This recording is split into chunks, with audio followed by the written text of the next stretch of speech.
राहुल गांधी मानसिक रूप से विक्षिप्त हो गए हैं। जिस प्रकार से उन्होंने हिंदू समाज को अपमानित करने का काम कल संसद में किया, हिंदुओं को हिंसक, झूठा, इस प्रकार की जो अमर्यादित भाषा का प्रयोग किया, ये बहुत दुर्भाग्यपूर्ण है। मैं निंदा करता हूँ और उन्हें सार्वजनिक रूप से सब हिंदू समाज से माफ़ी मांगनी चाहिए।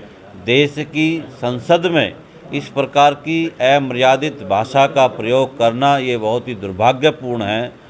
देश की संसद में सारे हिंदुओं का अपमान करने का ठेका राहुल गांधी ने लिया है। लगातार वो हिंदुओं का अपमान करते रहते हैं। उनकी पार्टी का इतिहास रहा है, उन्होंने देश में इमरजेंसी लगाई, इमरजेंसी लगाकर हिंदू संस्थाओं को समाप्त करने का काम किया। हिंदुओं पर उस समय घोर अमानवीय अत्याचार किए और आज फिर उसी राह पर देश को ले जाना चाहते हैं। ये बहुत दुर्भाग्यपूर्ण है।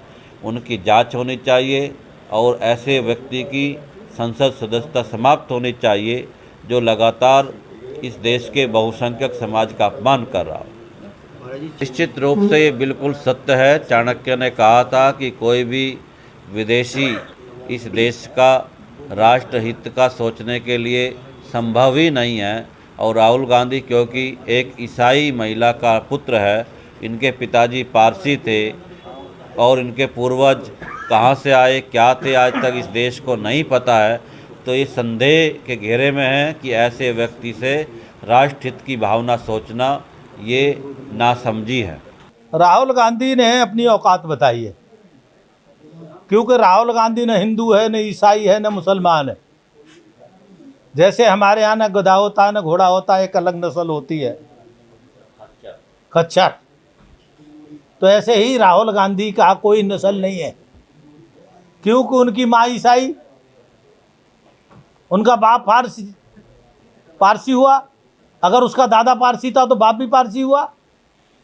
और अगर वो अपनी नानी के वंश से जाना चाहते हैं, दादी के वंश से जाना चाहते हैं, तो दादी के हिसाब से मुसलमान।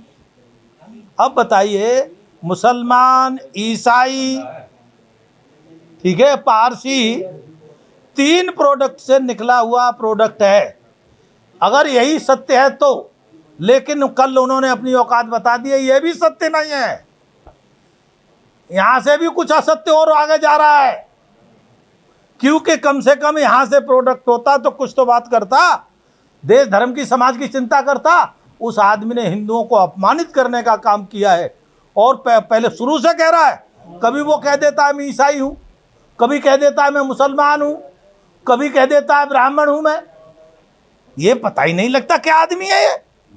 और ये आदमी नहीं है तो भूचाल है, आतंकवादी है ये आदमी।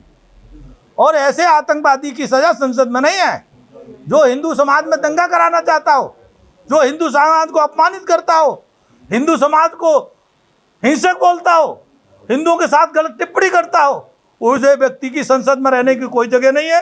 लोकसभा अध्यक्ष को बिना विलंब करके उसको पागलखाने भेजना चाहिए, पहला काम। दूसरा काम यह है, उसके खिलाफ CID बैठानी चाहिए, CBI बैठानी चाहिए और 2-4 एजेंसी बैठानी चाहिए और उसका DNA टेस्ट कराना चाहिए। और DNA मुझे लगता है कि कहीं विदेश से मिलेगा और उस विदेश का DNA होने के कारण से, विदेशी षड्यंत्र के कारण से ये काम कर रहा है भारत में, और ये खुला काम कर रहा है। इस पर प्रतिबंध लगना चाहिए। और मैं उस राहुल गांधी को तो समझाना चाहूंगा कि तेरे पिताजी ने हिंदुओं का अपमान किया था और तेरी जो दादी ने अपमान किया था, उनकी डेड बॉडी नहीं मिली थी। जो देश के सिरमौर सरदार हैं, हम पगड़ी देख करके हम शान से जिनको प्रणाम करते हैं, उनका आपने अपमान किया था तो आपको उसकी सजा मिल गई। तो आप क्यों उसका रास्ते पे चल रहे हो? आप कम से कम राहुल गांधी सही रास्ते पे चलो।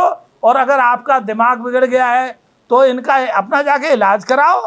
पागल खाने में भर्ती तो कर ही देना चाहिए लोकसभा अध्यक्ष को नाते, क्योंकि लोकसभा अध्यक्ष पूरी सांसदों का मालिक है। उसको बिना पूछे उसे कम से कम महीने 2 महीने रखना चाहिए और जब पॉजिटिव रिपोर्ट आ जाए तभी वहाँ से बुलाना चाहिए, बिना विलंब करे उसे पागलखाना भेजा जाए।